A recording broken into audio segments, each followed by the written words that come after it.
Hi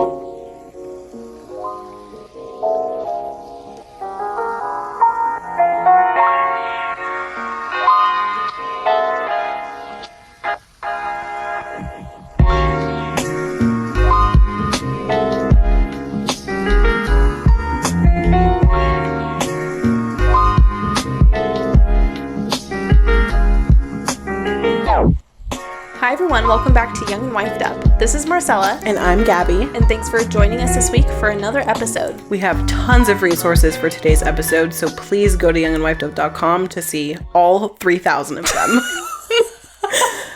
Practically all 3,000. Yes, but it's good. All very necessary. Vital. Extremely necessary.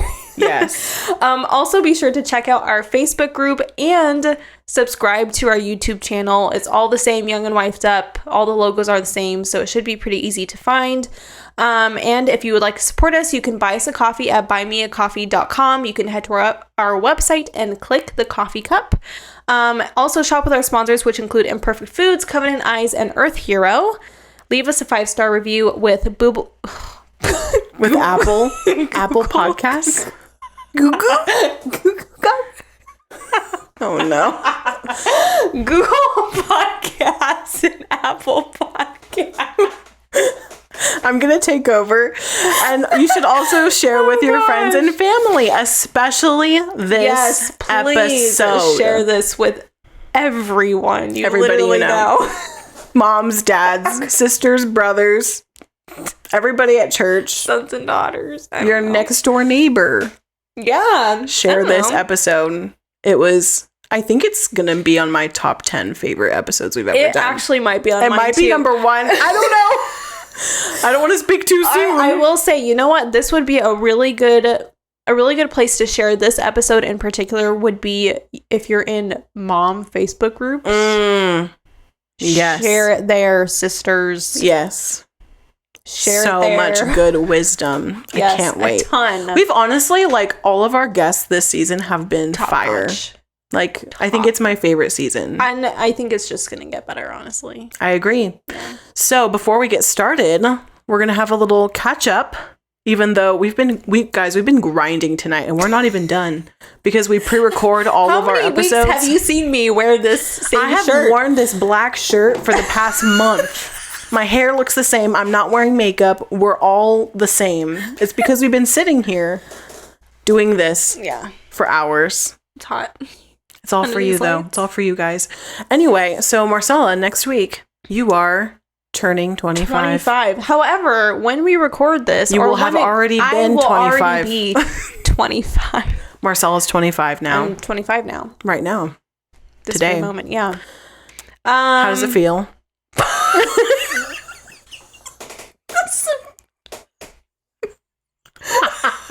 I know you guys probably we're very deceptive about this whole thing because you probably think the whole conversation catching up is very organic, but we literally have to figure out what we're going to talk about when we're doing 3 intros back to back, trying to record them. Yeah.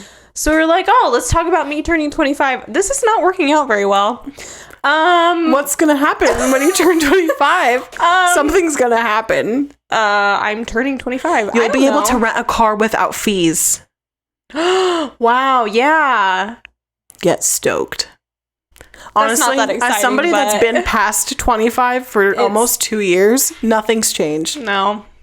I believe I'm not smarter. I'm not thinner. I look the same. I feel the same. My sanctification has been, coming along. Anyway, I'm really excited for your birthday, though, because we're going to go eat some good food. Yeah, there's a new restaurant that Jed and I tried a few weeks ago, and it's really good. I'm so top-notch excited. Cocktails also. Although, none of us are looking to get turned or anything, but... I might. I'll get turned on my own birthday for Marcella. Yeah. It'll be good. I'm excited. 25. I'm excited for That you. is really weird that I'm going to be 25, though. Is that weird to you that I'm going to be 25? It's weird to me because I think I'm 25 still, even though I know I'm not. Yeah, sometimes I think I feel like I'm 25 mentally too. 25 still. Like I don't want to be. I don't feel that way at all. I feel like I'm 35 in my late 20s. Yeah. I just want to hold on I to. get it. What's going to happen when we're no longer young and wifed up? We have to change it to middle-aged and wifed up. Haggard and wifed On death's door and wifed up. meeting Jesus and no longer wifed up. Yeah, no longer a wife. That's when it finally ends in glory. Anyway, Right. What about you? What's going on with you? today I finished a book. My 8th book of 2022, and I feel very accomplished. Yeah. I've officially exceeded my book reading from the previous year, because last year I read 5. And so in 1 year I read 5, Nice. and this year, in the end of the second month, I read 8, and you're going to hear more about that and why I've been doing it in this episode. Yes. But I was really stoked about this book because I just finished Intuitive Eating by Evelyn Tribole. I don't want to say her name wrong. I'm pretty sure it's Tribole. Why would there be an E at the end if you don't say it? Maybe it's Tribble. Either way, mind-shattering good. We've done an episode on intuitive eating before in our first season, episode 22, I believe. And I have been practicing intuitive eating like loosely for the past 2 years. In response to my health condition and also just wanting just a new perspective on healing my relationship with food and my relationship with my body. And I've been really blessed by applying those principles to my life. And so I thought, like, I got it. Like, I don't need to read this book, and it's the official book that was first published in the 90s about it. It's the OG intuitive eating. Yes, these are the women that, like, they started in response to dieting. They started this movement. And so I am so thankful and happy that I did read it because I thought I understood intuitive eating and I was wrong. Like I have the basic concepts and I've been applying them to my life. But honestly, like I have so much work to do. Like I was just telling you, I can't wait to start like putting these steps into action. There's just so many actionable steps and just so much psychology that goes into eating. And I don't know, I feel like this new sense of motivation and confidence in my choices to eat a certain way and have my lifestyle a certain way. And it's just been really, really cool. So nice. That's awesome. Yeah. I need to get on that. Everybody should listen to it or read it. I was able to listen to it for free. Well, it's not really for free, but I have an Audible Premium account and there's like a list of books that are kind of included with that. And that's one of those books. So if you have Audible Premium or you want to try their free trial, that would be cool if we can get a code for that. Oh. Put a pin in that. I'm sure we can. Yeah. Just with like Amazon affiliates. Why not? We'll try to get you guys a code for Audible Premium because it is so awesome. Anyway, so that's really blessed me this week and I can't wait to start practicing it even more. So anyway, guys, we should jump into this interview because it was so good. Not because of us. Absolutely not. Sweet, sweet Autumn Kern. She's so good. The best. Anyway, let's get started. Marcella, guess what? What?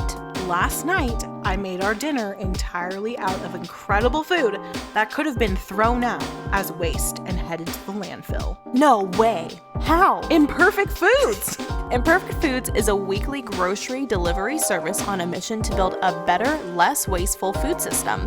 They offer a full lineup of sustainable, affordable groceries that make the weekly chore of grocery shopping an effortless and delightful experience. Imperfect Foods partners with food suppliers, farmers, and small businesses to ensure that delicious food goes into our pantries and instead of the landfill. I feel like you started that sentence really weird. I did. Anyway, you guys have got to try it. Get $20 off your first Imperfect Foods delivery by using our link at youngandwifedup.com. Get it. I don't know about you, but I'm always on the hunt for a convenient shopping experience. However, too much of the stuff we buy today is made without any thought of how it will affect our families and the world tomorrow. What if there was an all-around better way to shop, with the convenience that we all want and the confidence that everything is made, packaged, and shipped sustainably? Earth Hero is exactly that. Earth Hero is a one-stop shop for all your sustainable and eco-friendly products. They have so many products ranging from beauty supplies, cleaning products, homeware, clothing, baby essentials, and so much more. Join us today on our sustainable journey by using promo code Young and Wifed Up for 10% off your entire purchase. Make sure to click the Earth Hero link on our website at youngandwifedup.com to start shopping today. Hi, everyone. Thank you for joining us again today. Today, we are with Autumn Kern, and she is the host of the Commonplace podcast. So hi, Autumn. Welcome to Young and Wifed Up. Hi. Thank you for having me. I'm really excited. Awesome. So we have some personal questions before we get into today's topic. And those questions are, how long have you been married? And how many children do you have? And I'd also like to know, how old were you when you started having children? Ooh, okay. So I have been married to my husband, Josh, for almost 9 years. And we have 3 little kids. We call them the Rascal Berries because they are equal parts delightful and mischievous. They are 5, 3.5, and 1.5. So we are a tiny gang. Well, I guess we're kind of a large gang of tiny people, really. And I had my oldest when I was 26, almost 27. Awesome. Praise God. And how old were you when you got married? I was 23. Josh was 22. That's awesome. So you were also young and wifed up, just like us? Yes, but I was thinking about that. I don't feel like I count as young and wifed up anymore, maybe like middle and wifed up. So one of the biggest things that we talk about on our podcast is the idea of the Titus 2 woman that is coming alongside the younger women. And that even means 5 years younger, 10 years younger. So even though Marcella and I are still in our mid-20s, you're going to be in your mid-20s starting next week. Mid-20s, Yes. And even though that we're in that season of life, like the women that are older than us that have older children, we have so much to glean from. And so even though you do still have really little people, we're super excited to have you on today because you have a lot of wisdom to share about topics regarding little people and how we can care and love on them. So if you can tell us a little bit about your podcast, what got you started on it, and maybe if you have any other projects you're working on currently. Sure. So actually all the credit for the podcast goes to my husband. And actually, when we first met and we're in those like early conversations where we knew we liked each other, but we were still kind of figuring things out, he made it pretty clear that the woman he married would be homeschooling his children. Like it was a pretty big conviction for him. Wow. And I remember sitting under this tree, a lovely September day, thinking, probably not going to be me, but you're very handsome. So here we are so many years later, and we are kickstarting formal education this fall. And I've spent the last 5-ish years learning everything I can about pedagogy, which is like the fancy word for your method of teaching. And so early on, I kind of tripped into the classical world, found Charlotte Mason in there, and loved everything I read because it was this full picture of, I think, how God intends for us to grow and learn and be formed in an invitation to know him throughout his world. And that includes how you learn. And so I fell into it pretty hard, loved it.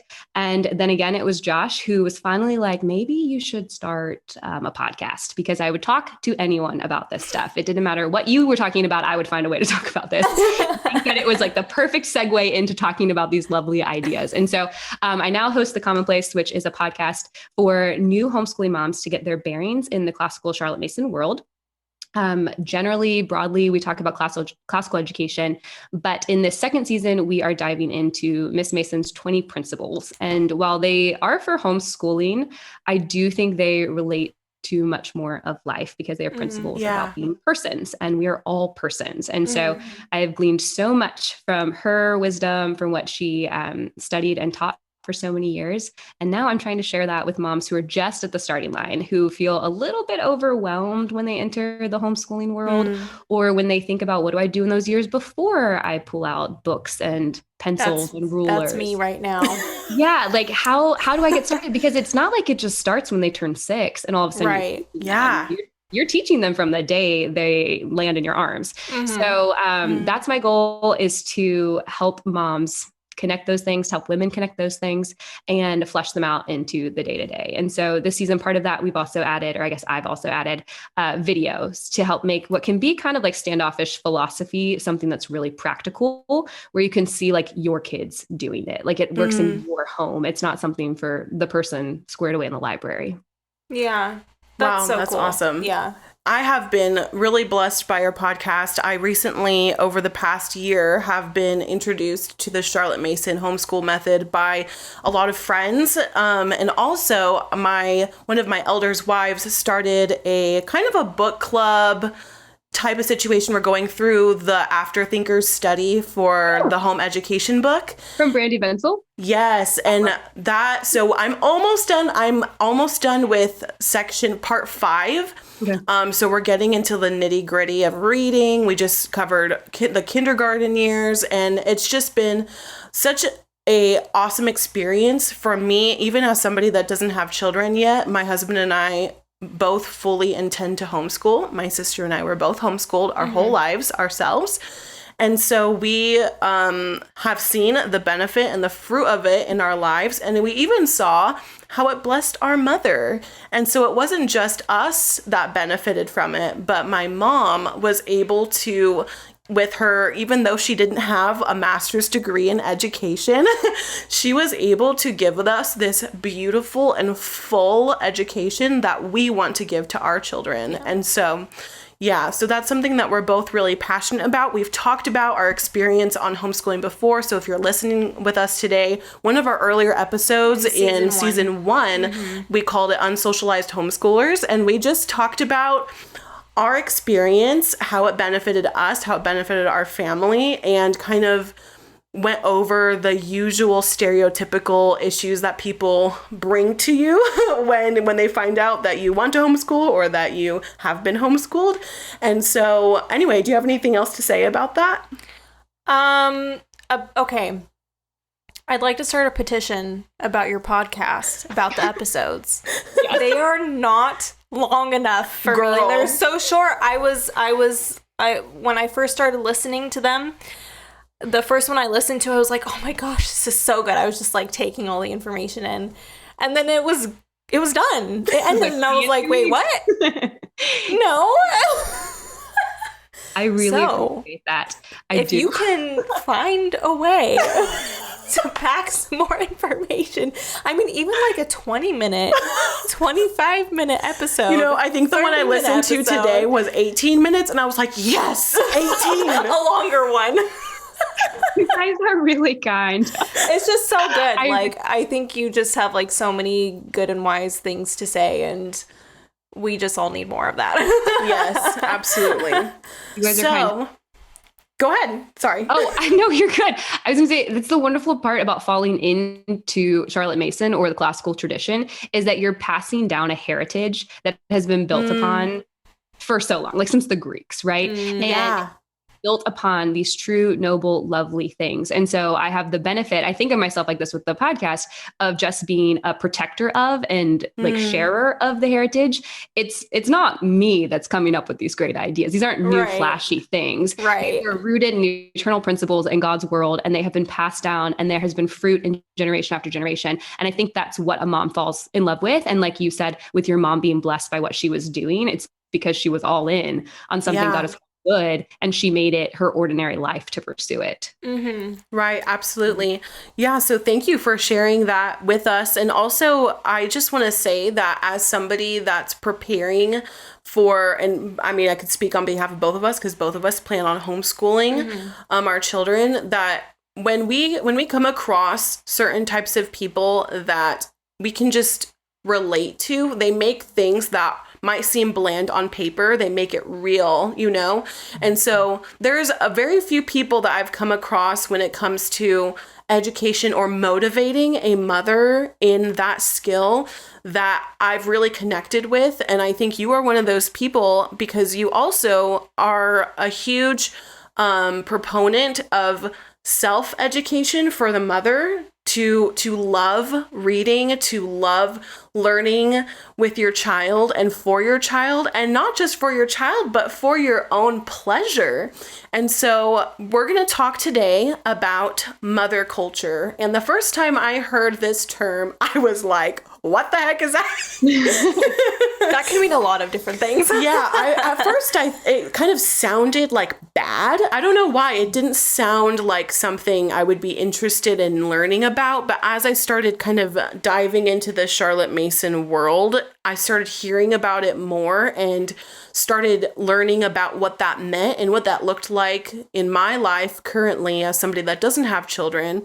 And also just I'm so sorry. I lost my train of thought.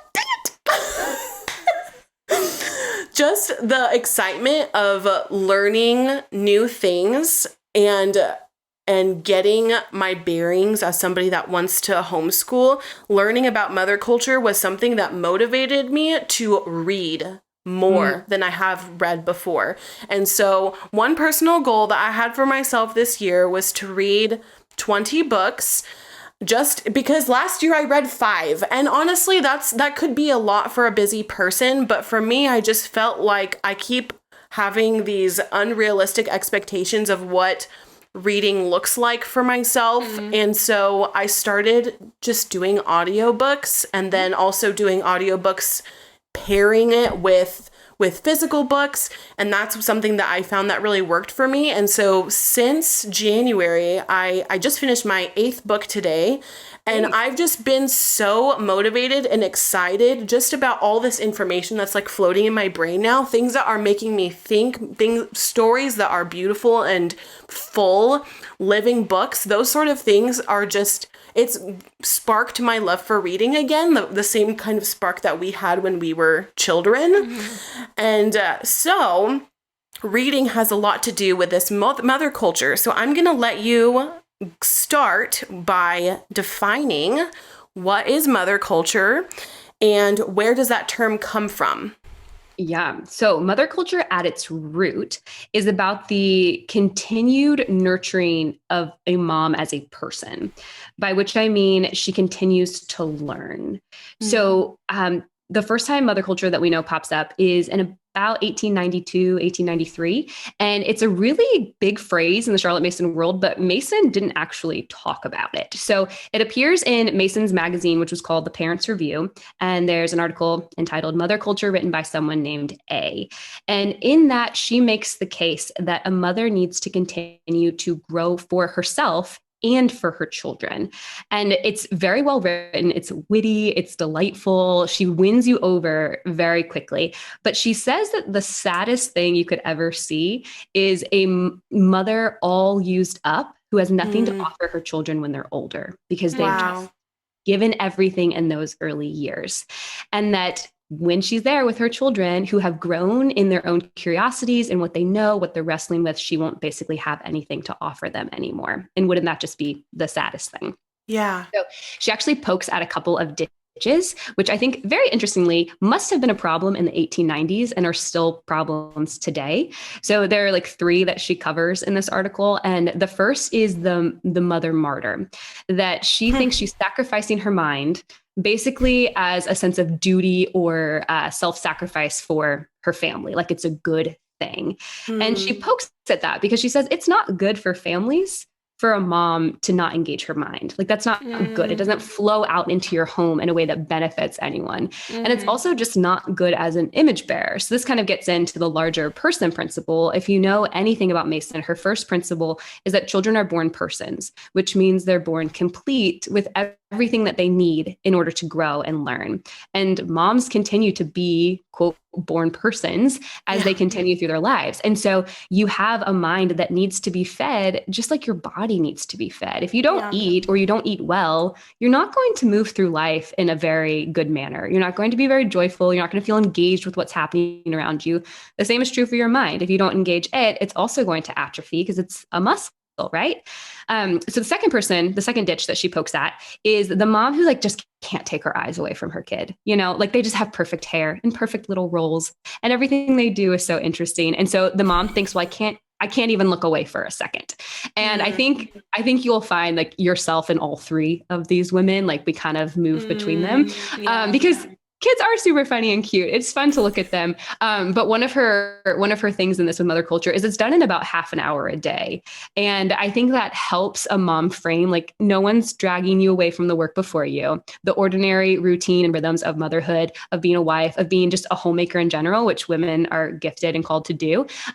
Those things are good. And you're not supposed to ignore them to go pursue mother culture. That would be wrong. And that's where she gets into the third ditch, which is less obviously noticed, but it's the woman who thinks that this is some sort of intellectual right that she has, that she should pursue this because it's more noble and it's better and it's more impressive than maybe cleaning the bathrooms or making a good dinner. And so again, that 30-minute barrier is supposed to protect from that as well, that this is done within the fullness of life. And if you're actually pursuing wisdom and virtue, if you're trying to grow in godliness, as hopefully women are in their homes, you can't just bury yourself in a book and think you're doing the better thing. Yeah. So she kind of works through those three things in her mother culture and ends with a practical way to pursue this, which is reading a book for about 30 minutes a day. And Gabby, sort of like you were saying, it gives women things to wrestle with in their minds. It forces you to make judgments about characters, to think about how you measure up to those characters. Are you the type of wife or woman or mom that you read about and you see as a good picture of a flourishing life, of a life-giving woman? It also reminds you that you're formed by story. Like we know this as Christians, that God has given us scripture. He's written us into his story. Story is very impactful for us. And I think partly with mother culture, what you're doing when you pursue this is that you're building your inner thought life, which is just another way to think about your soul.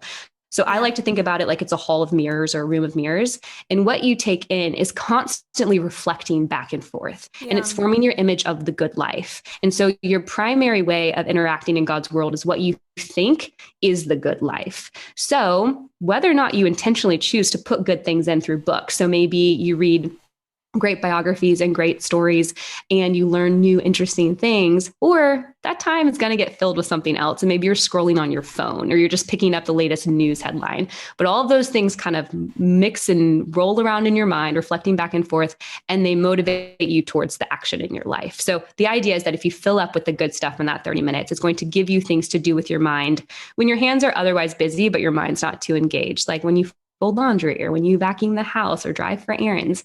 And so it's something so small, but has such a massive impact in a woman's life. And it's something that can be done from home and it can be done in a short amount of time. And that's kind of how it started. That was the general idea. It has since morphed into a larger, broader understanding. If you go Google it, you're going to see a lot of different things. From homemaking to just learning a new skill or craft like gardening or playing an instrument or maybe making sourdough bread or whatever it is. But the ultimate point is that you are trying to grow. Yeah, that's awesome. Thank you for that. And also, it's just really when you explain the purpose of it, it's not for, like you said in one of her points, it's not so that you can be like, oh, I'm not like those moms. I'm educating myself. It's not to puff yourself up. It's so that you can, the daily grind is being spent thinking on fruitful things. And also like from my own experience of the past couple months, there was a couple books that I just thought about for weeks and it changed me. You know what I mean? So books are extremely impactful to our mind. And I also like that you touched on kind of what's broadening out in mother culture now is learning a new skill. It's an interesting take on self-care. It's not just, pampering myself just so that I can turn off my brain and move on. It's cultivating a new talent or skill that, or doing the reading portion that's going to benefit you and your family. And also it is caring for you. Mm-hmm. Do you have any thoughts on that? Yeah, I think it's sometimes easy to mistake between the two, like self-sacrifice, even if you want to be reading 4 hours a day or whatever, if you're one of those people. Like self-sacrifice is not the same as self-neglect.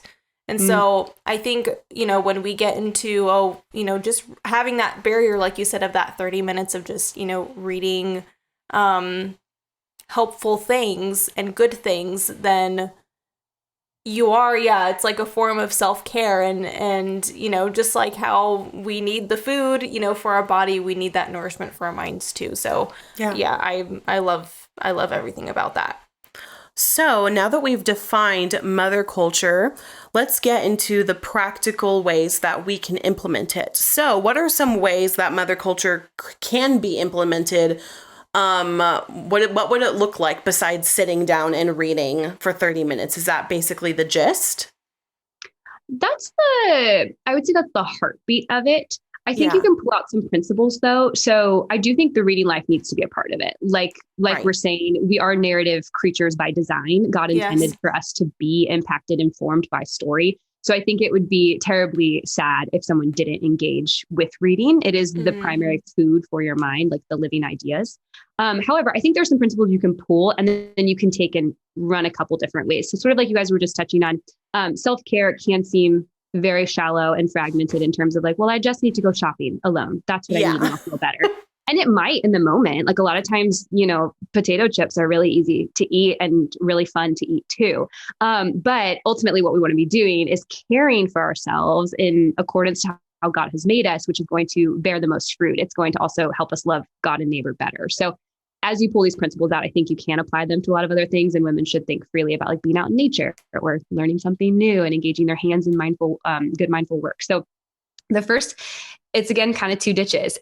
You might need to learn discipline and self-control. So if you feel like I'm too busy for this, I don't have half an hour to do something like this, you probably do, even if it's not like a perfect 30 minutes of uninterrupted time. Right. Like if you can tell me anything that you saw on Instagram today, you for sure had time to pursue the better thing. It just is. And I know there are a lot of distractions in our world, and especially in those early years of motherhood, or if you're really busy because you're working outside of the home or whatever it is, you can have a lot of things pop up, but it's partly just the self-control angle. And so it helps you grow. Set a schedule, just like you would not skip out on like your dentist appointment. If mother culture is scheduled into your day at a regular rhythm, it's probably going to stick, which is one really helpful thing. So just practically, it could be if your kids are napping, you do it the first 30 minutes of nap time when the house is quiet. Maybe you do it the first 30 minutes after they go to bed, or the last 30 minutes before you go to bed, which that one's a little dangerous because it's very easy to doze off on a book 30 minutes before bed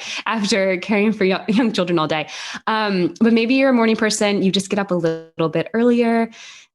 Usually I try to tell people if they really feel like they don't have time, just don't pick up your phone until you've done it. Piece together those 10 minutes of time. I know we mentioned audiobooks. That's a great way to start reading. When people kind of like poop on the idea, like it's not really reading, I think about how we used to be an auditory culture primarily, like no one wrote books.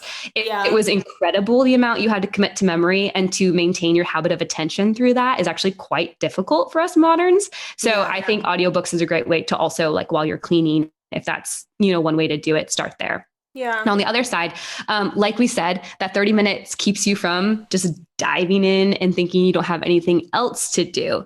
So one thing about growing in self-education is that ultimately at the end, it's not about how much you know. We're not just chasing facts. It's about how much you care. So every time you engage with these ideas or these practices or something you're learning, it should be forming your affections in the right way, which the easy phrase to remember is that you should love the right things in the right way at the right time. So if I sit down to read my book and clearly one of my children needs me, like they're in the emotional stinks or they just need some help, whatever it is, and I insist that I need to be reading, I'm not pursuing virtue. I'm not growing. Like I've made it into a to-do list because I've divorced the idea from love. And that's ultimately the big principle in this, is that you want to love God and you want to love neighbor and you want to love the things that he has called good, true, and beautiful. And that's ultimately what you're pursuing here. Now, if you are trying to pursue the reading part of it, some helpful tips. One actually is from the article that A wrote, is to have 3 different books going. I think about this like when you'd go on vacation, you don't really know what you want to wear till you get there on that day. Right. Books are kind of the same way. So she recommends having 3 going: a stiff book, which might be a really like heady old book if you're trying to get into the classics, or maybe like a deep theological read or something. The second one is moderately easy. Maybe you're trying to read, a new book, like I would recommend Piranesi or pull up some Jane Austen. She'll have you laughing. And then your last one would be a novel. So you're going to want to have a good story that you can get lost in. And having those means that no matter what kind of mood you're in, no matter how tired you are, have you been up all night with a baby? Are you just so ragged from the day? There's probably something you want to read. If you just have one book, there's a good chance you're not going to want to read it at a certain point in time, and you're just not going to read. So don't despise humble efforts in multiple books. That's a good way to read. And then lastly, a practical tip is do not attempt mother culture until you have filled up your children's love tanks. If you just like start your day with mother culture, it's probably not going to go well because your kids need your time, your attention, they need breakfast, they need to use the bathroom. If you don't take care of those things before you attempt to like separate a little bit, it's going to flop. Yeah. I have a question regarding the different, like the 3 different things that you have going that are, I like that idea because when it's almost like I kind of relate it when I explain to people, like it's kind of like when you decide you'd like to watch some TV. Mm-hmm. You have the casual sitcom that's just kind of chill and it's something easily digestible and it's a short amount of time, or you have a movie that's this fantastic story that you're super excited to learn. And then there's maybe you want to watch some YouTube about learning a new skill. You know what I mean? There's different ways that we do that. We don't even realize that we do it. Yeah, we like categorize. We categorize our things like already. Things for pleasure, things for, you know what I mean? And so do you do the 3 books yourself? That's my question. I do. I usually have more than 3 going, but I fit with these 3 categories. Awesome. Wait, can we know what your 3 books are right I want to get there. I want to get there. Oh, okay. Sorry. I'm super excited to hear that answer. Okay, so before we get to what your mother culture looks like right now, say you bring this topic to somebody and they're saying, well, how is this going to benefit me and my family? It just sounds like another thing that I have to do in my day. What are the benefits? Yes. So this is something, I love this question because it does start to feel like a to-do, and moms have a lot of to-do. Women have a lot of to-dos. But I think that it's important that you continue to grow as your children grow, or just continue to grow as a woman. I think of that. We hear this example all the time for marriage, like the idea of the kids leaving the house and you look at your spouse and you're like, oh, hey, who are you? Like, we don't really know each other. And it's because you've just been so focused on your kids or your work or whatever it is through that course of life. And I think young couples take that to heart and they realize they need to prioritize each other as husband and wife, and not just mom and dad, or not live separate lives kind of in the same house, because you don't want that to be what happens, in the end or a number of years. I think the same thing happens with children. It doesn't have to be when they leave your homeschool. It might just be when they're, 13, 14, a little more independent, and you look at yourself and you think, what do I think about besides like extracurriculars and like my meal plan? What am I interested in? What do I care about? And you feel like you don't maybe know, or you haven't grown, you haven't invested in anything worthwhile. And not that those other things aren't worthwhile. God is sanctifying us and working through the ordinary in extraordinary ways. But he also works through the natural order of how he's created us. And that includes feeding our minds. And so I think it's a very disembodied experience for a woman to not engage her mind. Like, we are a whole being. You can't just work part of you or feed part of you and let the rest of it go. Yeah. You can't experience like the fullness of things. And so to that point, you're also just made for this. Like I mentioned earlier, you're going to be formed by something. You can be intentional about it, but this 30 minutes exists whether or not you read during it. And it for sure gets filled with snippets of the news, texting your friends, kind of walking around your house looking for a snack because you don't know what to do, social media. Like, the time is there and it will be filled. So you can choose to take it and make it something really wonderful, or you can just let it go. And I think of a lot of moms who talk, and I'm one of these, like, I don't want my kids wasting their days on TikTok and Instagram. Like, I want them reading Lord of the Rings and playing outside or something, but yet we don't put that same sort of vision in place for ourselves. Right. And when it comes to habits, you have to make the things you want to do really easy. So if you have this scheduled time or you have books you're interested in, it's a lot easier to pick them up than just losing 30 minutes, oftentimes like in your phone or doing nothing really, you know what I mean? Watching even maybe a useless TV show or whatever it is.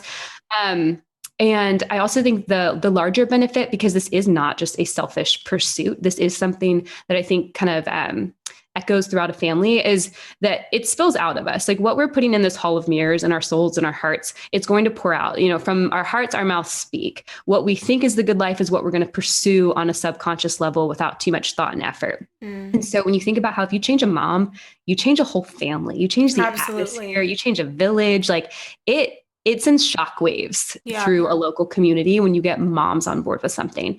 Wow, and so when you think about how you want to like love your kids and how you want to love your husband and how you want to grow and like experience this world. I mean, God's world is an invitation to know him and to know his love. And we just so often just kind of like pass by, not with the curiosity or the eyes to see, to be people who encounter God's world. And this is one way to like set that up and then just like ride the rails in your life of having this great habit that continually invites you into that. Yeah. Wow. Have anything? I did want to like kind of piggyback on top of what you were saying. Like having that 30 minutes and finding, making a schedule for yourself during your day. And I think, I've been hearing a lot about habit stacking recently, where you just take one thing that you do on a daily basis. It's something it's second nature to you, don't even have to think about. And you put the addition of, in this case, reading, or even like an audiobook would be really good, especially if, you're a mother, just a busy woman in general, and your hands are very full all the time. So it's like, if you have, dinner cleanup at a certain time, put your headphones in or something and do your audiobook then. And so trying to like attach that 30 minutes onto things that are already happening during your day will make it a little less overwhelming. You're not necessarily adding time because it's already, attached onto something that's already taking up your time. So you're able to kind of multitask with kind of like the mindless things like the folding the laundry and stuff like that, or dropping the kids off at school or whatever it may be. Yeah. There's a couple benefits that I've seen in my life with doing the reading, getting serious about reading and implementing it into my everyday schedule. The first thing is I do checklists, and it's like hard because like I understand like what you're saying, like you don't want it to be just like a stiff to do, but I have everything on a planner, and I have like to read my Bible and to read a book and to take my vitamins, and those are on the habits section. So I have my things I have to do, my duties, my responsibilities, and then I have my habits section. And I want because I have 5 habits that I'm trying to like keep up, and reading a book in that habits, I feel a difference when it's like a normal, it's not on a Sunday, like a Monday or Wednesday, where I didn't do the read your book time, and I can tell that I missed it. I was like, dang, like I'm really sad that I didn't get to do that part of my day, even though it's just, I mean, I don't know. It's almost like sometimes when you're reading your Bible, you're not like feeling it. You know what I mean? Yeah. But it's like the absence of it. But the absence of it, I feel more. Like if I'm not reading my Bible, I'm like, why do I have such a bad attitude today? You know what I mean? It changes you. And then with the book thing, because I am like thinking about the things that I've read or listened to during the day, I can tell that my anxiety levels are a lot lower when I'm thinking about the things that I've been reading. Same. I've noticed that too. Like I'm not on edge. Like I'm not constantly I'm not on like the merry-go-round of things going on that I have to think about, because I'm thinking about this story that I read, or a theological book that I'm reading and thinking about the things of God. It's just so interesting that I didn't intend for it to help with my anxiety, but it just did. It just ends up helping. And so even just if you're like, okay, I'm not a mother yet, which we're going to touch that later on. As somebody that's not a mother yet, there are more benefits that then you could even like, I didn't even realize that was going to be a benefit for me. And so even if you're not a mother yet and you're like, oh, I'll just wait. I'll wait to cultivate that part of my life when I do have children. Well, then you're going to be missing out on this fantastic benefit. Yeah, why not start now? Why not start now? What could you lose? So we are super curious. What does mother culture look like for you right now in your season of life, including the 3 books that you're reading, and if there's anything else that your skills are getting worked on? Yeah. Well, part of it is that I share a lot of book recommendations. So a book for you guys is Breaking Bread with the Dead by Alan Jacobs. And it's all about how the reading life cures the anxious mind. Wow. I'm like, everything you're saying, I'm like, guys, you're so classical. You don't even know. Yeah, absolutely. Because you are digging deep into like eternal ideas, true things. Time. You're not being tossed to and fro by hot takes on the internet about this thing that happened today, but it'll be different tomorrow. And that kind of like feedback loop can be really difficult. And so anyways, he has a great book. You'll enjoy it. And it's exactly what you're talking about. Okay. Awesome. So, but wait, can you like, yeah, I got you. Somewhere. It's so good. Okay, so in this season with my 3, I am like slowly eking out of the very early little years. Like my 3 can play together. So this is a slightly different season of life than I've been in before. And so I'm able to read a lot more, but I'm very careful about keeping mother culture as something that is separate from content creation. I think if you write or maybe microblog for Instagram or you create podcasts or blogs, whatever it is, that drive, like as you're reading something, you kind of start like tinkering away at what can I produce with this? What can this become? Yes, so that is mother me culture. Like 24/7. Yeah. I noticed a couple of years ago, I worked for a wonderful ministry and I started doing that in my Bible time. Like I'd be like, no, brain, turn off. That's not what this is for. So I took that principle and I ran it into mother culture, and it is something separate from content creation because it's supposed to be something that you are personally thinking about and you might need to let be dormant for a while until it comes out to public. So first thing I do is I make sure my kids' love tanks are full. Always. I do my mother culture in the afternoon, usually when we have like a little bit of quiet play, like they listen to an audiobook and play magnet tiles or something, like they're building. So they're with me. I'm still in the room with them. They're not separate from me. Then I get an actual cup. So I got this tip from another podcast called A Thinking Love. They're also Charlotte Mason homeschoolers. Cool. And her idea was to have a cup of some sort of liquid, water, coffee, tea, whatever. And you tell your kids that they cannot talk to you until the cup is empty. So the point is that you teach them to come and check your cup. And if there's liquid in it, they just go back to whatever they were doing so that they're not constantly interrupting you. Wow, that's a great idea. Right? I heard it and I was like, I've got to try this. So we've been working on it for a little while. My kids are not perfectly following the rule, but we're getting better. And I love just having a nice, like warm beverage. Like I like just having some coffee while I read. So it's for me. And then typically this is when I read my stiff read. So that's usually theological or philosophical or something about education. So right now, if I were to pick like my top 3 in each category, my stiff read, well, I guess I'll give you a couple. My stiff read could either be Desiring the Kingdom by James K. Smith, which is all about education and our formation through cultural liturgies. So how do we shape our desires? Because our primary orientation is towards what we think is the good life. It's a feelings-based, non-cognitive. It's not what you think. So it kind of challenges that idea of having just the right thoughts. That's not enough. You also have to love the right things. So that's a very interesting read, very applicable to education. And then I'm also reading Paradise Lost by John Milton, which while beautiful is not something you just sit down and breeze through. So those are my chunky. A little bit. And then my moderately easy right now, I have Circle of Quiet, which is Madeleine L'Engle. This is part of her Crosswick series, which is more like memoir-ish. So I'm enjoying that. She very easily flows between the theological and the ordinary. And I like that. It's interesting. And then I'm also reading Hold On to Your Kids. So that's about just keeping your family's orientation towards like learning from parents, not peers, that your parents should be the primary force of like, what is morality, what is good in life, that kind of stuff. So I just started that one. So those 2 would be more like moderate reads. And then my novel I have been working on for a while. It is Jonathan Strange and Mr. Norrell by Susanna Clarke. I highly recommend. It clocks in at over 800 pages.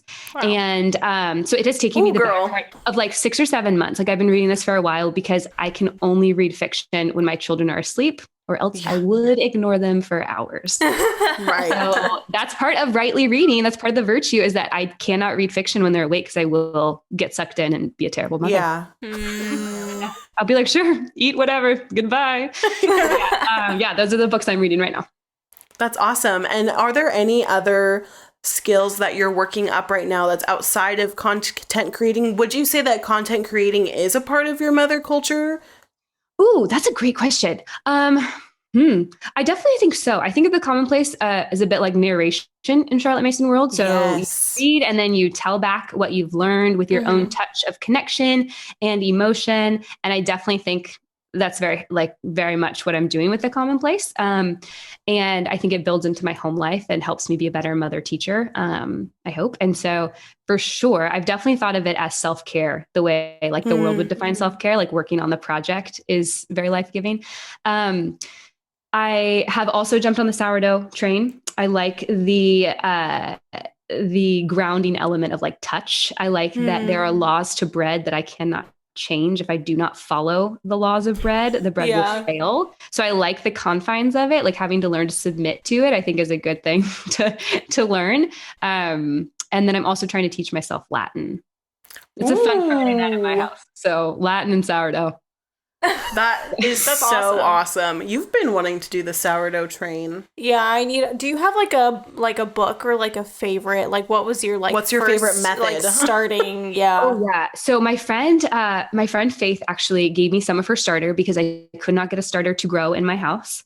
And so I just failed. And then during COVID, you couldn't find any sourdough materials because everyone was like sourdough. So Faith kindly gave me some sourdough starter. I promptly named it Bonhoeffer.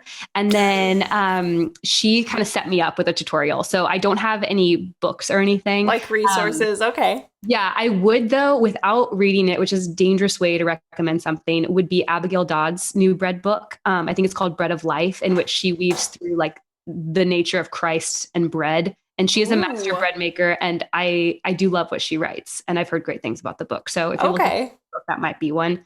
Otherwise, I just go to like the King Arthur website, which is maybe the fanciest bread answer, but I'm a big but it's tried and true, right? Yeah, we trust him. We trust King Arthur. It is the tastiest mother culture activity. That's awesome. Thank you for all of your recos. We really appreciate it. Okay, so Marcella, can you read the next question after what are the benefits? Let's see. You already asked that. What is mother culture? You mean after what does mother culture look like? Okay. How can we encourage the mother with young children in a busy life to do this? So if there's someone that we know that's a young mom and has children or whatever, and they seem overwhelmed, what is a good way of going about bringing up this sort of conversation or, encouraging them to get started in it?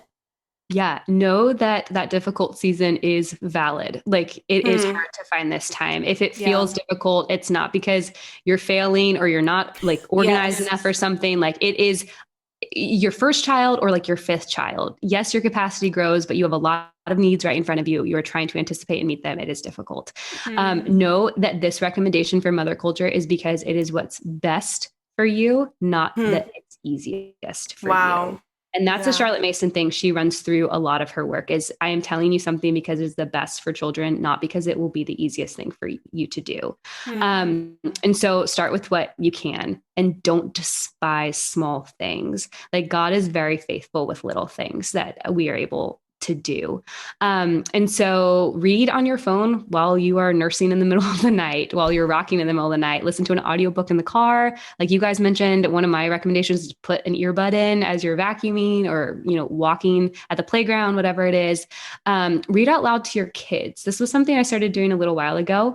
I, of course, read them picture books and chapter books and things, but sometimes I could not find time to read. And so I would just grab my book and read that out loud to them while they played. And fascinatingly enough, they could track with quite a bit of stuff. I was shocked that they understood Pilgrim's Progress because they're little, old English. But like, don't underestimate a child, but also just invite them into what you're doing. Yeah. Just sit down while they're building blocks and they want you to hold them and just read out loud. Like, that's another way to do it. You can make this very much part of your normal rhythms and routines. And something that Mason actually did is that for 10 minutes a day, she would read a classic. 10 minutes is not much. Like, that's maybe a couple of pages, but over the course of the year, it might be a whole book that you otherwise wouldn't have touched. So again, find the little things. It doesn't have to be 30 minutes. Like, no one is going to come and check for you. Like, Mason is not going to appear and tell you you've done a good she job. Did, homie, she did. It's a good guideline, but you can, it's a guideline. And apply it, to what works. It's a living principle. And honestly, there have been days where when I feel the guilt for not taking on mother culture, I think that when Mason writes to mom, she's talking about them having a cook, a governess, and a maid. And I have none of those things. Yeah. Right. You are the cook, governess, and maid. Exactly. So there's also that. Second, to like zoom out a little bit, look at the faces of your children. They're perfect, beautiful little faces that just like squeeze your heart to a million pieces, and think about how much you want to show them of God's world, how much you want to chase their curiosities with them. Because when you thought about motherhood, when you think about it now, it is so much more than laundry and snacks and running errands. And those things exist, and those things are necessary to build in. They're like the mundane habits of motherhood that build into the meaningful ones. But the meaningful ones is like a big, large picture that's relational, and it's about connection. And if you're not growing at some point, the connections you're able to make right now are going to stop. You're not going to be able to keep doing that. And so all of knowledge is about relating rightly in God's world to what he's made and just delighting in knowing it. Like, every single person that's ever been made has a natural desire for knowledge. It's why it's so fun to learn something. Like, to learn something, you have to be able to pay attention. And that's a superpower that only you can command. No one else can make you pay attention to something. Yeah. And so when you think about this, think about that big picture of motherhood, that you're building something as big and beautiful as a cathedral that will be passed down for generations, because that is what motherhood is. Like, that is the power of a woman in a home when she is submitted to God and she is trying to translate the gospel into something you can see, touch, taste, hear, and feel. And to do that, to continue to do that at a good pace as your kids grow, you're going to need to have something like mother culture. You're going to have to build into you as a person. Yeah. So go big, think big. That's awesome. Cool. Yeah. Do you have anything you want to add to that? No, I have absolutely nothing to add to that. It was perfectly said. Awesome. So, how can we encourage a single woman that listens to our podcast? Because we do have a few that are in the eligible age to be married group, and they desire marriage and children. And we also have women that do not have children yet, and that includes myself. I am in that category right now where I desire to have children. Children are in the Lord's hands. We believe that children are a blessing and that the Lord is the one that opens the womb.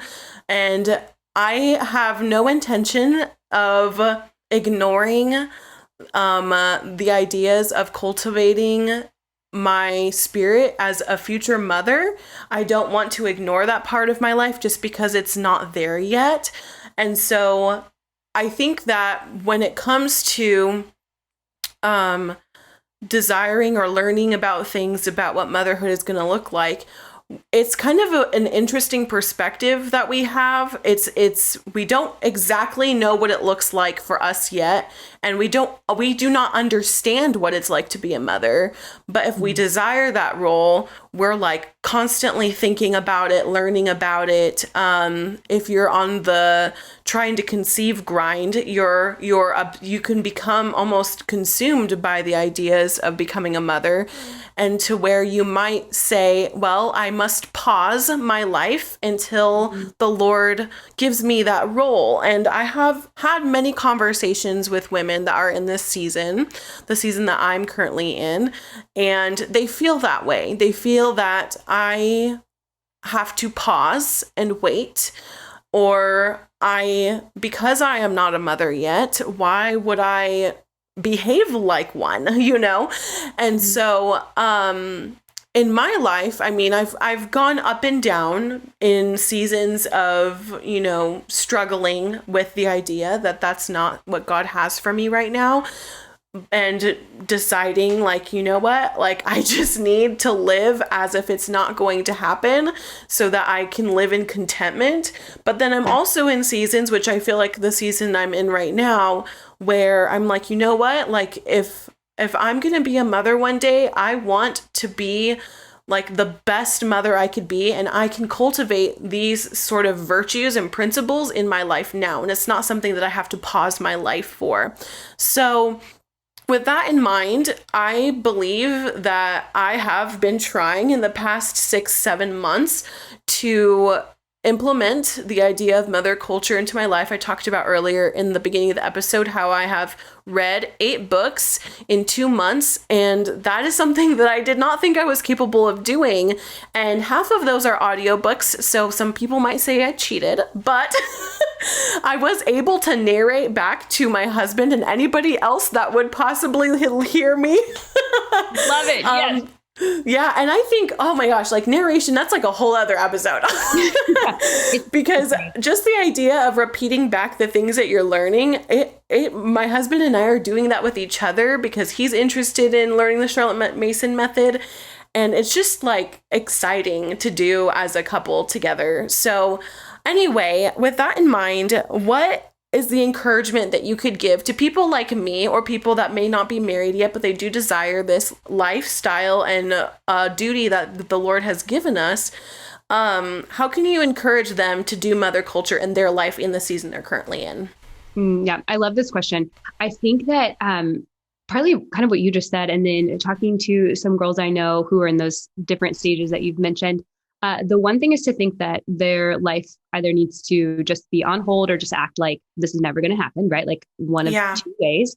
Or I've also started to pick up on like this sense of guilt if they're able to do these things. If you're talking to a mom who's like bleary-eyed and tired, because they have, a newborn, whatever, these women feel like they can't say they're tired because, well, they're not moms. So what do they really know about being tired or something like that? And so I keep picking up on this. And I think this is where mother culture kind of steps in, and it's only called mother culture because they were talking to parents of children in schools. That's why it's called mother culture, not because it's just for moms. This is about being a person. Like whether you are a mom or not, you have a mind and a spirit and a body. Like you need to take care of all these things. God wants to engage you in all of these things. That's why he gave you these faculties. And so the modern woman can find just as many excuses on either side of the ditch as to why she can't do this, just as the mom can. And in fact, in some ways, I could see in certain respects, it being harder if they are working a full-time job and they are gone from 7 till 6 p.m. at night. And then in those little hours, they take care of their home and do things like laundry and meal prep and all that kind of stuff. That they might think the mom at home is, well, she's home all day. She could find time to do this whenever. So I can see a lot of difficulties on either side. But ultimately, it just comes back to you need this to grow. And we ultimately are, we're women who love God. We're women who want to serve God in whatever capacity or whatever roles he's given us in our lives. And he is, providentially kind to us in these seasons with as little or as much as we can understand that. And our duty is to submit to how he's made his world, because he's made his world make sense and we can make sense of it. And he wants us to grow. And so he gives us this natural order in which when you eat a really good diet that's good for your body and gives your body what you need, you're most likely going to feel a lot better. Like you're going to go through the world moving and feeling better. The same is true with your mind. Moms do not need to cultivate a certain part of their minds that women don't need to cultivate. Like they don't have they have a different assignment, but it's not like only we need to read these good books because we have to. No, these stories, just like we give them to our children and then we read them for ourselves and then we pass them off to our neighbor, it's because they impact us differently. We might all come out being changed slightly differently by the story, but we're all made to be changed by the story. Like we need the story. And so this is just about having a mind. And no matter what your vocation is, your work is, what your life looks like, who you're serving, what role you have in the church, whatever it is, this is going to benefit everyone around you. And it's going to be a delight for you. Because again, this is not a to-do, it's a gift to you. And it's a get to, not have to sort of thing. Right. Yes. And so I feel like there's a ditch on any side, married, not married, mother, not mother. But ultimately we don't do this because we're going to be moms. We do this because we're people made in the image of God. And this is how he's made us. That's awesome. Do you have any other questions for Autumn before we move on to our resources or thoughts? No. What are you reading right now? Yeah.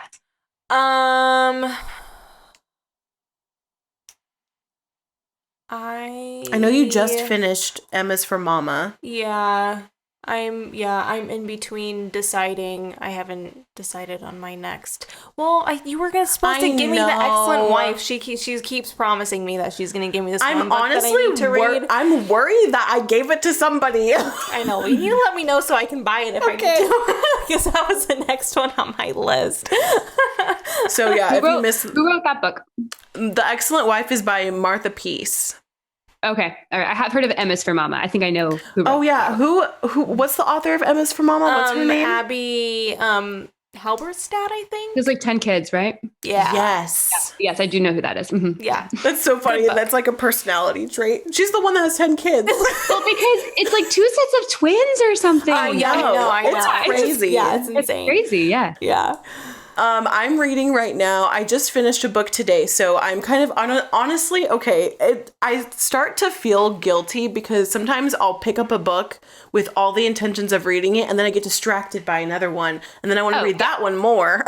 100%, all the time. Yes. So I do have a novel going. It's The Nightingale by Hannah Kristen, and it's not that it's not good. It is very good. It's that another novel caught my attention, and so I read that instead.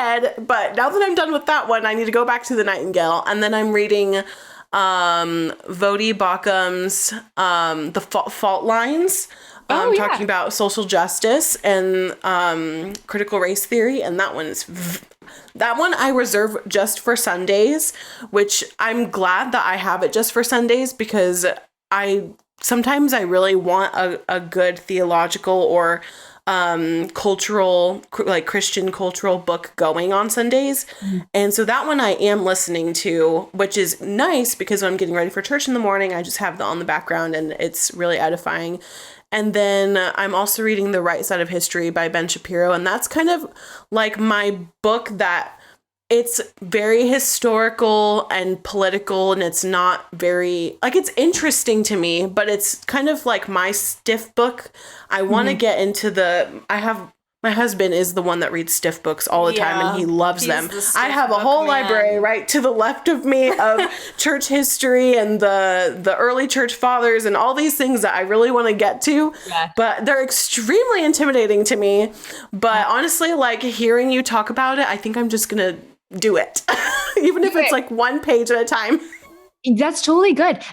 C.S. Lewis has this great thing. It's in his foreword for On the Incarnation by St. Athanasius, where he talks about how people are terrified to meet the greats face to face. Like they want to read a modern's take on something like Paradise Lost or something, right? Yeah. And he says that he's so funny, that's C.S. Lewis, but he has this whole thing about how a modern will go and try to sound super smart as they dig into this thing. But if you just go read the original, it was written for you. Like the reason why it stood the test of time and still impacts people today is because it's this uncommon work of art that speaks to everyone, like across cultures, across time, across places. And so you should face them. But also, I think something you're touching on, which is really good, is that you're not a book glutton. Like I talk about book gluttony with the commonplace stuff, in which you think I just have to check off all the greats of every list. Like I'm just going to read them just to check them off. And sometimes you're not ready for a book. Sometimes you pick it up and you're like, nope, not now, maybe in a couple years. And sometimes you get prideful and think you can just read them all.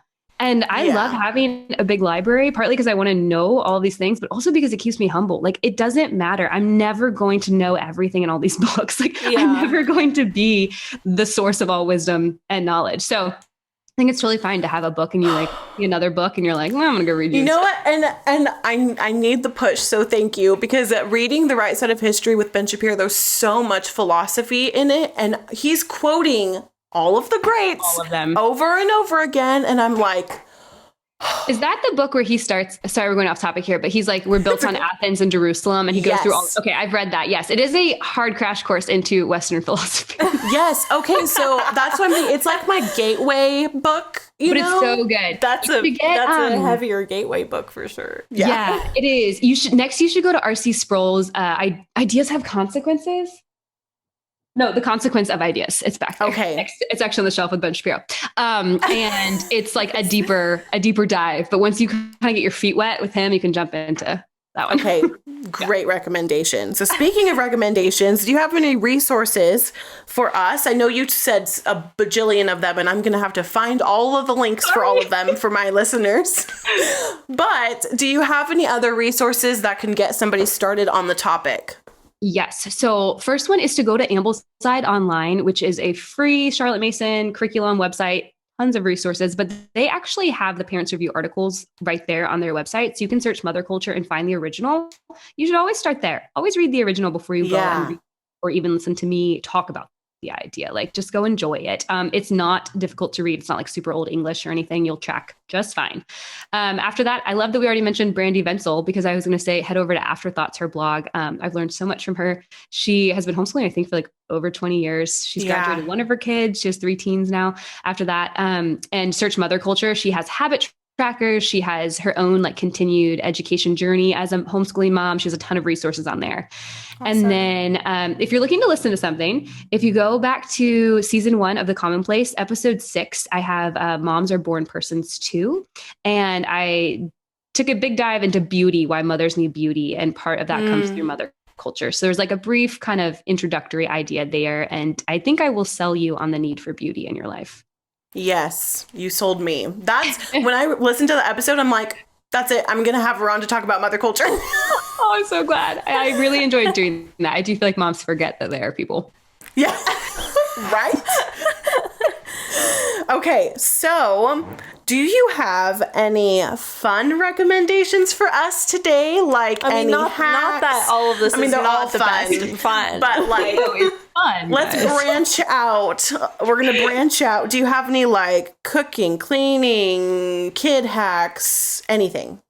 I do. So I kind of thought I was good at hacks. And when I read about this question, I almost like called some friends to be like, guys, tell me some of my good hacks I've had lately, because I can't think of a single one. But I finally came to it. I have 2, because not everyone lives in the city like I do, but they both involve my vacuum cleaner. So first, if you live in the city like I do, and you're not a blessed kind of person who has a driveway and a garage, but you need to vacuum your minivan at least once a week, because no matter what you do, that thing is a catch-all.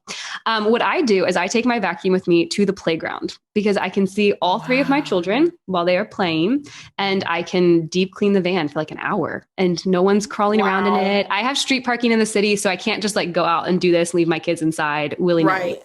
So the playground is the perfect spot for me to deep clean the van. Now, if you don't have that, that doesn't help you in life. The other way I use my vacuum cleaner, which apparently is surprising to people, is in my refrigerator. So I don't know if you've ever tried to get the crumbs from Corners in your refrigerator. It's a nightmare. Yeah. And you can't get them, and your little paper towel is like shredded, and you can still see them back behind the bin, and you can't reach there. You go get your vacuum, and you put it on boost, and you vacuum your refrigerator, and it's perfectly clean. And when anyone opens it, you can just feel like warm and fuzzy inside, because you don't have any crumbs in your fridge. Wow. That's a great hack. Have you ever thought about doing the fridge in the... I have done that before, but it's been another long person. Time. Yeah. I never... It's so funny. Like, sometimes I think certain things are only for certain things. It's only meant for the floor. I heard about somebody... like mopping their walls. Yeah.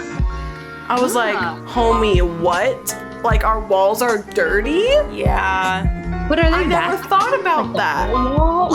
They mop it. Like they literally mop it. Level wall. Where kids like kind of stash their stuff on the wall. My husband noticed like eye level for about 3 feet tall, where everything is gross on the wall.